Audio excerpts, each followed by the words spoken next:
Selamat malam P3MT yang diberkati oleh Tuhan kita Yesus Kristus. Selamat malam, Shalom. Di malam hari ini yang menjadi bahan perenungan kita yang terambil dari Alkitab Perjanjian Baru, yaitu Lukas 18 ayatnya yang pertama hingga berakhirnya pada ayatnya yang ke-8. Tetapi sebelum itu, mari kita sama satu dalam doa. Mari kita berdoa. Tuhan Yesus, Bapa yang kekal kuda di sorga, Bapa yang kami imani melalui anak-Mu Yesus Kristus, Tuhan dan Juru Selamat kami. Kami datang di malam hari ini kepadamu Tuhan, dengan segala kerendahan hati kami mengaku betapa berdosanya diri kami di hadapan-Mu Bapa.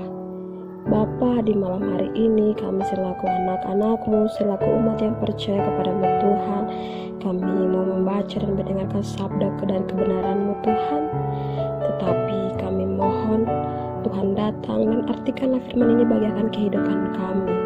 Dimanapun kami berada Tuhan Yesus, biarlah kami dapat mengikuti ibadah di malam hari ini Tuhan. Terima kasih Tuhan Yesus, amin. Firman Tuhan dengan berbunyi demikian, perumpamaan tentang hakim yang tak benar. Yesus mengatakan suatu perumpamaan kepada mereka untuk menegaskan bahwa mereka harus selalu berdoa dengan tidak jemu-jemu. Katanya, dalam sebuah kota ada seorang hakim yang tidak takut akan Allah dan tidak menghormati seorang pun.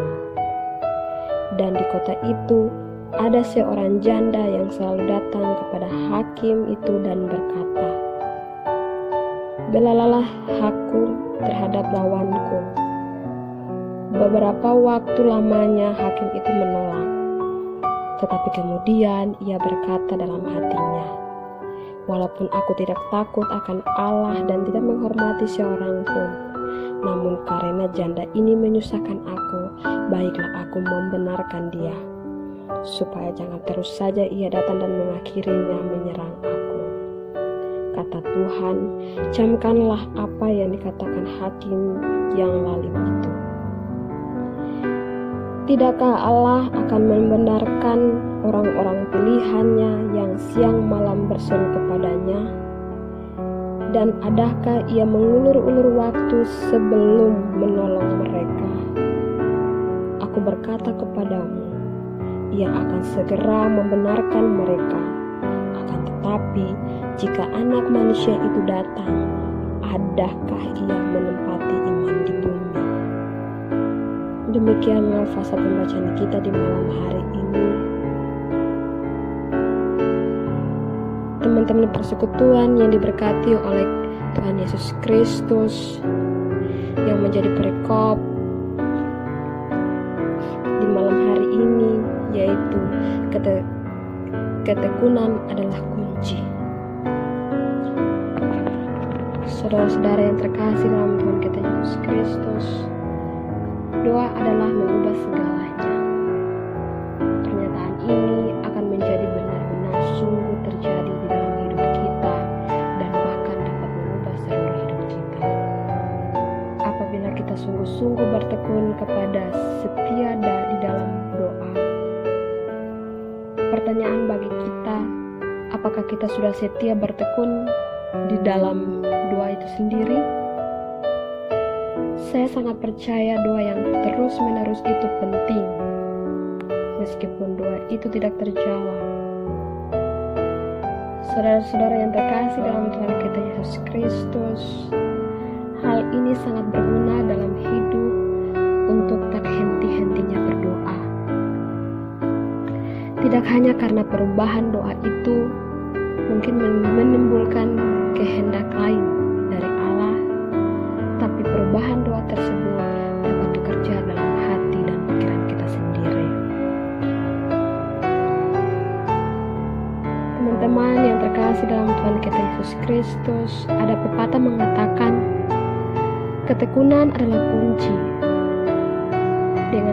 Dengan ketekunan, orang akan memahami sesuatu secara mendalam dan pada gilirannya menjadi bagian dalam hidupnya. Doa yang kita ulang-ulang dan terus-menerus harus menjadi pusat dalam hidup kita, terutama kehendak Allah sendiri. Artinya, biarkan Allah yang berkarya di dalam doa dan hidup kita. Dan kita diharapkan tetap setia meskipun doa itu belum dikabulkan.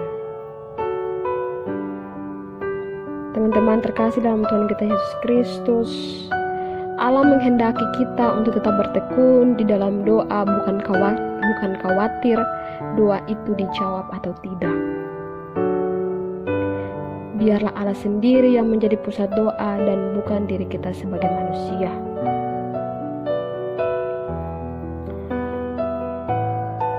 Saudara-saudara yang terkasih dalam Tuhan kita Yesus Kristus, orang yang biasa mengulang-ulang doa secara tekun adalah pribadi yang menjadikan doa itu sebagai pusat dalam hidupnya.